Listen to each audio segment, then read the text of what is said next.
Pope Francis has died. And what happens next is a centuries-old ritual shrouded in secrecy, symbolism, and power. But how does the Catholic Church really choose a new pope? What unfolds behind the Vatican walls might surprise you. Let's break it down. The moment a pope dies, the Catholic Church enters a rare and solemn phase called the Interregnum, a time between two papacies. It begins with one man, the Camerlengo. He approaches the pope's body, calls out his baptismal name 3 times, and waits. If there's no response, the pope is declared dead. But this time, it's different. Thanks to a recent update approved by Pope Francis himself, the declaration won't be made in his bedroom, but in a chapel. Quiet.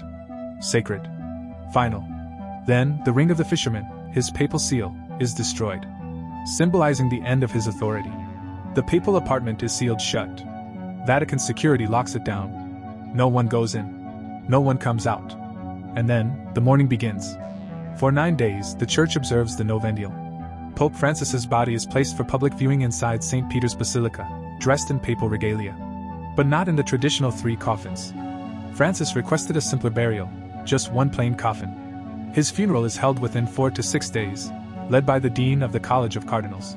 But unlike most popes who were buried beneath the Basilica, Pope Francis made another bold decision. He asked to be buried in the Santa Maria Maggiore Basilica in Rome, away from Vatican tradition. And once the funeral ends, the most secretive election on earth begins. The Papal Conclave. It's now the time of sede vacant, Latin for the seat is vacant. All cardinals under the age of 80 fly into Vatican City from around the globe. Inside the Sistine Chapel, they're locked in. No phones. No communication. No leaks. They vote again and again. If no one secures a 2/3 majority, black smoke rises from the chapel. But when a new pope is chosen, white smoke. The crowd in St. Peter's Square erupts. A cardinal steps onto the balcony and declares, "Habemus Papam, we have a pope." The newly elected pope appears, waves to the world, and delivers his first address. But let's step back. Who was Pope Francis? Born Jorge Mario Bergoglio in Argentina, he was the first South American and first Jesuit pope. He became pope in 2013, stepping in after Pope Benedict XVI, the only pope in 600 years to resign. Francis was seen as a reformer. A humble man. He refused to live in the lavish papal apartments. He ditched the gold cross for one of iron.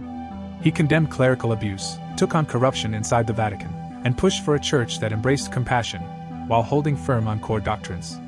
And now, his death marks the end of an era. But his legacy? It's still unfolding. As the cardinals prepare to choose the next pope, the world holds its breath. Will the church continue down Francis's path of reform? Or will it pivot in a new direction?